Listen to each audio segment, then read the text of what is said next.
Hello and welcome, ladies and gentlemen. Welcome to Nirmal Bank. I am Hiral Dadia. We have with us Anuj Singal, Stocks Editor, CNBC TV18. Anuj, I think it's going to be an interesting conversation, and I hope you would enjoy being on the other side of the table this time around.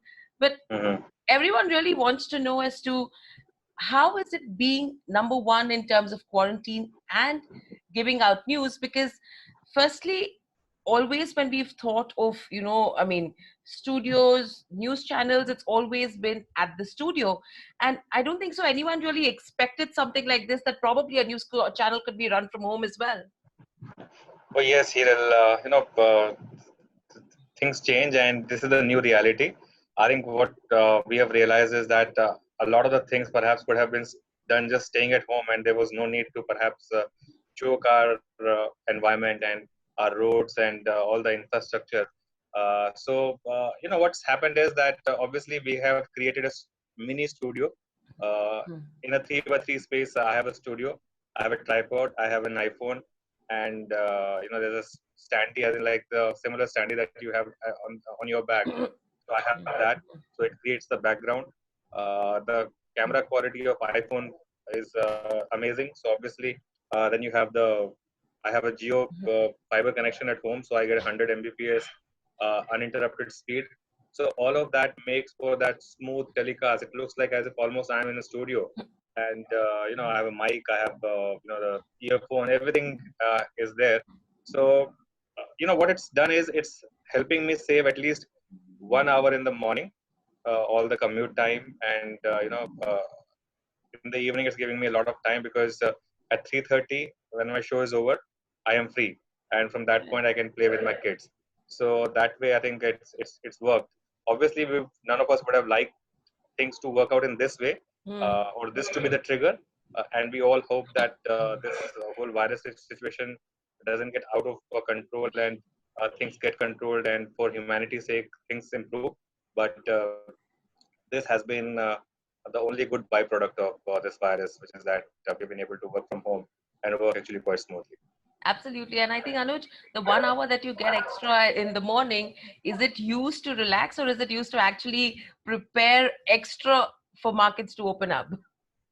It's a combination of three things. I get 20 minutes extra walk, 20 minutes of extra sleep, and 20 minutes of extra preparation.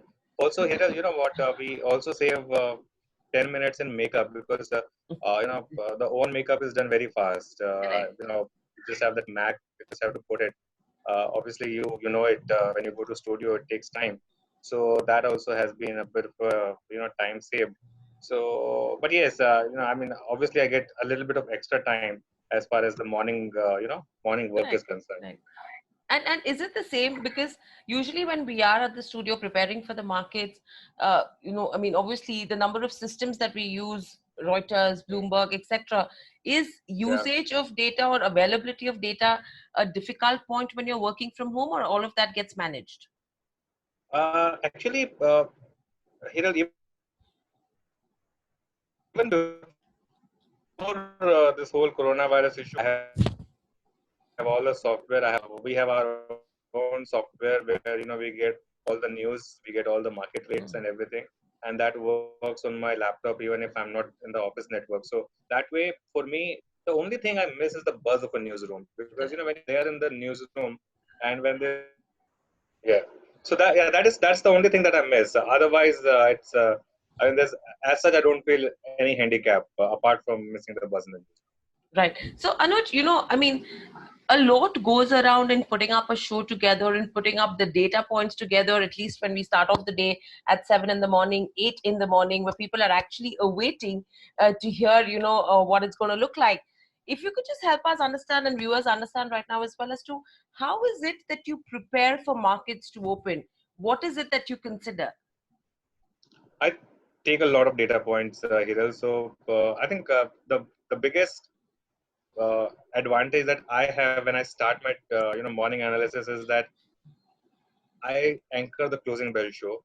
I obviously anchor the opening bell and closing bell both. So having anchored the closing bell show, I've seen the last hour of trade. Last hour of trade is first hour and last hour are the most important parts, but last hour the most important one. People ask me why. because it's the last hour trader or the smart player Mm. who's keeping positions open to overnight risk.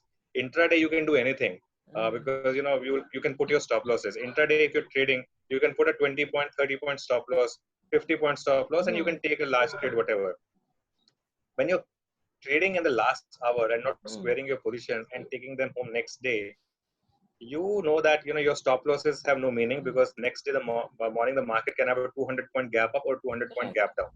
So in that sense, the first thing I have at the back of my mind is the market positioning at the start of the day, which is something which I see from last day. Then of course I look at the FI data and FI data in cash market, FI data in in index futures, and I think the most important data is the FI data in index options. Why is that the most important data? Because in our market now 90% of the volumes are generated from index options. So that's why index Correct. options, especially since the advent of the weekly options, has become the most important market. So you look at that data, and then you try to make sense of whether what kind of positioning has been created, and not just what kind of positioning has been created. Is that market positioning going to be rewarded, or is that market positioning going to be punished? For example, if the market starts heavily short and you're starting with a 50 or 60 point gap up, you can be rest assured that the market will have a massive short covering. On the other hand, if the market is starting net long, and even if it starts with a 40, 50 point gap down, you are in for a sharp downtick day. So also, you look at the levels at which the market has seen uh, demand and supply equilibrium. For example, last many days I've been talking about how selling at 9500 on euphoria day and buying at 9050 on panic days has been working. That may be about to change, but for now at least that trade has worked out. So I think you look at, there's not just one data point that you look at. Also, there are times when you look at data differently. Correct. So been times when I've looked at the FI data and said that, okay, FIs have gone heavily short, I expect a big market decline. And there have been times when I've said FIs have gone heavily short and I expect short covering, because it depends on uh, why those shots were taken. For example, on I think 2 days back, shots were taken because you were not getting a good feeling about the US market. The Dow futures were positive, but you were not getting good feeling about the US market. And overnight you saw 500 point decline in the US market. It was very clear that those shots will have a field day. So you got to see the market positioning and the data points, the delivery numbers. Yesterday I spoke about how this selling has come back into the large financials. And if you see the delivery numbers in big names like HDFC Bank, Bajaj Finance, ICICI Bank, so there's a combination of data that you look at, and then you align it with the market positioning. Right. So, taking these cues as well, how important is it to look at SGX Nifty in terms of if you have to look at it from the evening perspective or from the morning perspective? Because what happens is usually when US markets open up, if you see some moves or if any announcements are made in the domestic markets as well, especially when you hear in the last couple of days, finance minister coming and talking about the stimulus package, you do see some gyrations that start coming in. Now, do you think it's important to see SGX Nifty from the evening perspective, or should you look at it early morning? I mean, what cues would you pick up if you have to compare both? you know Looking at the SGX Nifty in the evening is meaningless because you can't trade. I think there's a good case for Indian market to trade in the evening, especially only the Nifty. I'll just give you an example. The day Prime Minister announced a 20 lakh crore package, the SGX Nifty surged 400 points, right? Correct. Now, now for those who took position in the last hour with some kind of hope or some kind of what you call street smartness, it's okay. But what if those who just understood the importance of that package and wanted to buy? Next morning they had to buy 400 points higher, and that was the top of the market. So I think there's a case for that. However, looking at the SGX Nifty in the evening, because you have positions is absolutely meaningless. A lot of people don't sleep till 3 o'clock in the night because they're looking at the Dow Jones and the SGX Nifty. Frankly, it doesn't matter. Next morning also, there are so many times when the SGX Nifty and the actual market opening are completely different. So I just look at the SGX Nifty as a just one of the factors, but don't spoil your evenings and nights looking at that, because that's not going to help you. There was there's this share that I used to say for those who look at SGX Nifty and Dow Jones. I don't know if I'll be able to recollect it, but it goes something like फिक्र है जिन्हें कल की वो रोएंगे रात भर जो जीते हैं आज में वो सोएंगे रात भर. That So it's like just enjoy your sleep, come back next morning. Market's not going away anywhere. absolutely, market's not going away anywhere as well. But Anuj, do you see a similarity in terms of the market trend between what's happening right now versus what we saw back then in 2008, or probably, if you have to go another 7 to 8 years behind, if you see in terms of where 2000 goes, is there any similarity from a technical perspective? There are many similarities here, and not just from technical perspective, but from the fundamental points as well, from macro point as well. This is a market reset. Let nobody be under any illusion that this is not something which is this is something which will go away easily. Market will have a lot of damage. Market already has had a lot of damage. Market had a rally in April. Now you're seeing beginning of unraveling of that rally. I think even in the US market world over, I think what everyone has to be cognizant of is a second wave of infection. I hope and pray to the God that it does not happen. But if there's a second wave of infection, then all bets are off, and nobody knows. The way we do our work, the way we assign earnings multiples. For example, who knew that PVR will have for continuous period of 4 months zero earnings? Forget about a decline of 20, 30, 40% in earnings, zero earnings. Who knew that in month of April Maruti would sell zero cars? So these are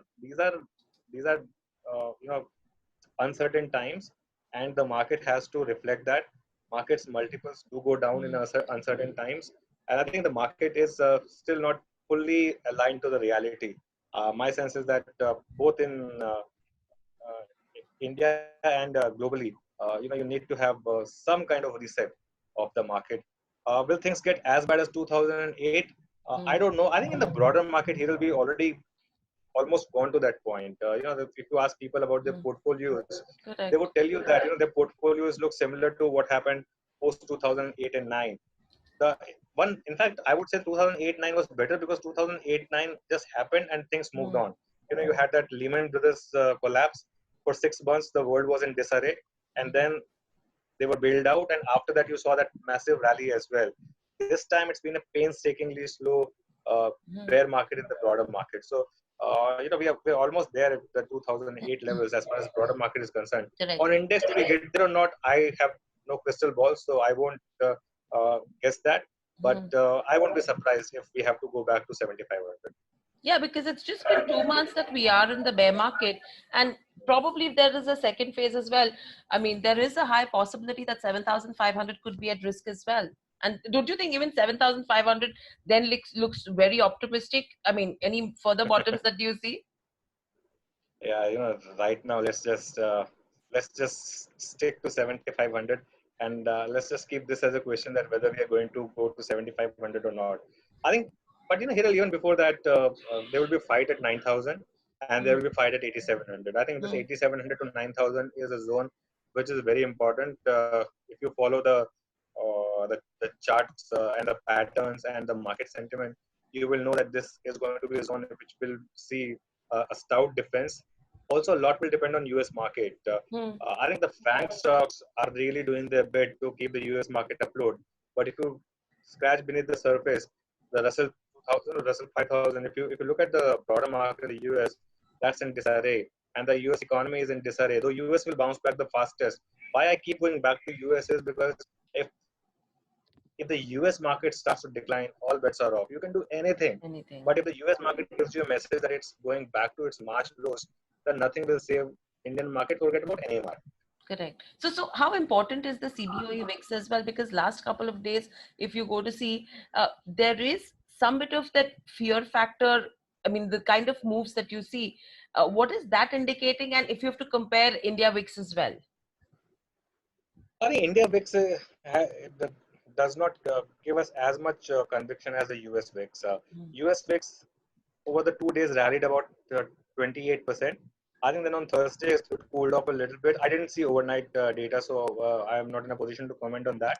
But it's showing signs of a breakout once again. The VIX, and if the VIX breaks out, the market breaks down. So VIX is very important. VIX in the US is at times has been the biggest pre-indicator of a market decline. Even in 2007-8, more than the S&P, I would look at the VIX. So the CBOE VIX is very important. Actually, Hiral, it will surprise a lot of people to know that actually the CBOE VIX is among the most heavily traded products. It generates the kind of volumes that no other index does. In India, also we tried to have trading at India VIX that did not succeed, because in India, we are more bothered about just buying or selling the Nifty options, Nifty futures, stock futures. Nobody is willing to get into the intricacies of understanding the volatility and playing on that. But that's fair. So that's why the India VIX is perhaps not as relevant as the US VIX, because for a product to be relevant, it has to be traded. The US VIX gets traded. India VIX does not get traded. It's just an instrument. Right. I mean, absolutely correct on that front. Additionally, what's the sense, Anuj, that you have with regards to Nifty? Because it is still trading at a premium if you talk about historical averages. But earnings is something which is going to take a hit. We've already looked at GDP downgrades that have already come in. Do you think that is going to be one of the factors which could probably take us to 7,500? What's the sense that you have on that front? Oh yes, I think market is still very expensive. So this is the paradox, right? And a lot of people ask me this. For example, a stock like Maruti is more expensive now than it was at 10,000. It's important for people to understand this. A stock like PVR is more expensive now than it was at 2000, because you're not looking at the stock price itself. When you look at a real estate market, you can say that okay, a 3 crore flat has fallen to 2.5 crores, so it's become cheap. That's okay. But in terms of stocks, everything is about the earnings, and earnings have come down. They will come down even more. So I think the Nifty is still expensive. I think the fair value of Nifty, uh, based on current earnings and historical multiples, should be somewhere around 8,500. Obviously, the market will not always trade at historical value, so it went to 7,500 in between. It went to 10,000 in between. But I think the fair value, given the current situation, it would be somewhere around 8,500. I won't say 7,500 yet, because that's just spreading too much panic. But 8,500 is something which I think is a fair value for the market in the current situation. Right. And are you seeing any signs of fatigue to continue in the markets? And usually when we talk about May, it's always been sell in May and go away. Is that going to be something we will utilize? Because if you see in the cash markets, FIs, at least in the month of May so far in the last 15 days, have been buyers. But do you think there will be, selling that will start to come in? I think it's too late to sell already. May has, we don't realize it. Bank Nifty has already fallen 12% in May nearly, and it's given up all of the April rally. I think Hiral, I had written a blog about this, that the market will, the script of the market is that it will have a big rally in April, which will peak out with 10,000 on the expiry day. I mean, we went very close to that. I think we went to 99.50, and then a very sharp decline in May. And I think the market is playing as per script. And if I think the market has to repeat what it done in March and what it did in April. In March, you had a decline, and through the month you kept declining, and you ended the lowest point on the last day of March. In April, the market started to rally, kept surprising a lot of people, and then ended at the absolute highest point on the last day of April. In the month of May, the market has started with the decline. In between, it has had a rally, but I won't be surprised if this market declines more. And actually, in the last week of May, now 2 more weeks left in the May expiry, I won't be surprised if in the last 2 weeks of May you see a big decline towards that 8,500 mark that I've been talking about. And what sectors, according to you, would take the decline? Because if you hear the stimulus package that has come in as well, whatever has been announced so far, it does not seem that the markets are really enthused with it so far. So what would your advice be in terms of sectors, as to where do you see sectors moving? So first of all, I think on this stimulus package, I think people have to stop complaining. We are developing country, we are a third world country. The priorities of the government can't be market. The priority of the government has to be humanitarian. And I think the 20 lakh crore package or whatever it is, 99.99% out of that has to be humanitarian. Stock markets can come back. So that's point number one. Point number two, it's the banks and the financials which will drag the market. That clearly is the space which is going to suffer the most. NPAs are rising, incomes are declining, margins are declining. So obviously, it's going to be the banks and financials which will drag the market, and it's still a large component of the market. The peak weight of financials was 42%. It's come down to 33%, but I think it's in for some more pain here. So to cut a long story short, financials will drag the market. Right. And Anuj, we have a couple of questions pouring in from the attendees as well. The first question is from Rohit Somani asking what will be the impact of US-China trade war on the US stock market and the Indian stock market, and if the impact will be temporary. Well, look, I've been hearing this for a long time that India will take advantage of the US-China war, trade war. If we had to do that, we would have done that by now. We this was once in a lifetime opportunity over the last 2 years. We should have done that. Our problem here is that policies are made well at the government level, but they're not implemented well. And there's so much between the policy making and the implementation. There's bureaucracy. There's lower level politicians. There's so much leakage which happens, and the it's not been easy to do business in India. So I think we have to remove the hurdle. The Prime Minister has gone on record to say that it's his pet theme, maximum governance and minimum government. I think it needs to be implemented. There's absolutely no complaint about the earnestness of the government, but I think implementation is where the leakage is happening. And I think they'll have to sort it because this is a golden opportunity. The U.S.-China trade war. A lot of companies wanting to shift their business from China to China to India. India. Yeah, but it won't happen if you have a problem with land issues, labor issues, so many issues, and you're going to spend 1 year just running from pillar to post trying to get all the permissions. There has to be single window permission. There has to be like just there was for example, Mark Mobius was telling us about, some time back that he has still not been able to get license to invest in India, whereas he got that fairly early in Pakistan. So I think we have to remove some of our hurdles. We have to make it quick, single window clearance. If that happens, then I think we can take advantage. But time is running out. If we don't do it, other countries are already doing it. Vietnam, Myanmar, even Bangladesh. Bangladesh. Trust me, Bangladesh is overtaking India in a lot of exports to the US.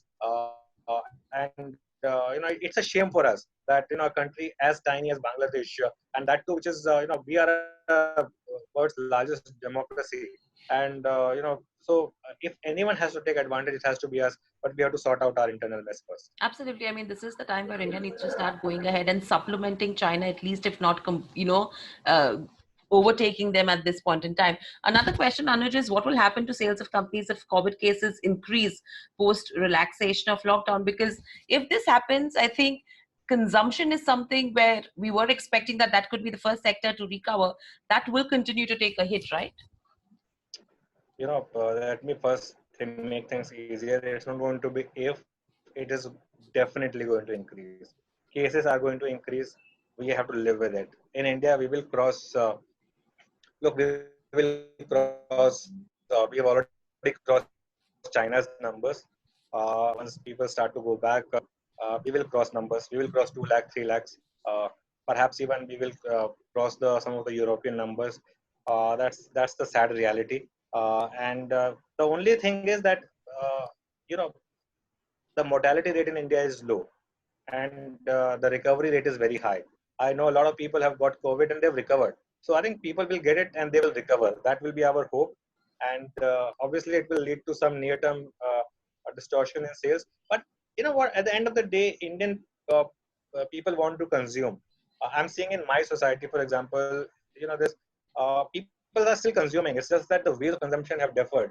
So there's a for groceries, for vegetables, for chicken. We managed to tie up with a lot of companies who are delivering at home.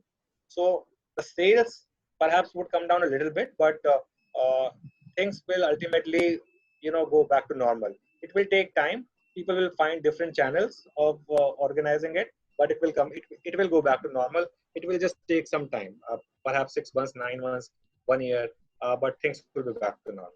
Right. And Anuj, the last question I think that everyone wants to know in advance, how will markets actually open on Monday? What's your sense? Monday market, I think, is going to be flat open, and then we'll take it from there.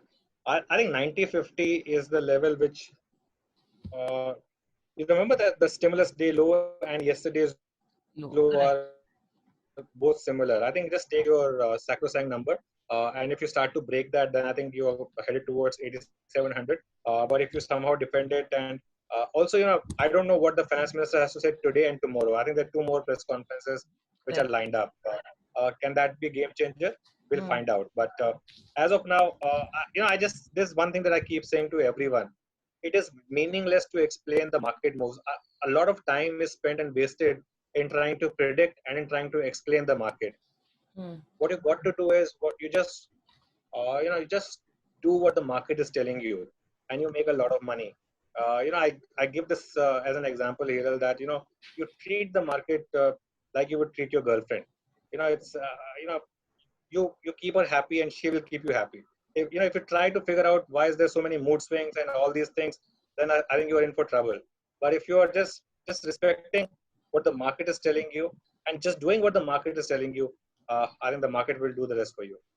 Absolutely. I think great advice, Anuj, coming in. And I hope you enjoyed being on the other side of the table as well today, Thank you. because very rarely, business news anchors or anchors get to be on the other side of the table. But I think this was great information, great insights. And I think it will help a lot as well to actually read Thanks. markets going ahead. Thanks, So Hira. thank Thanks you a lot. very much. Stay home, stay safe. And I hope everyone at home also is as safe. Thank you.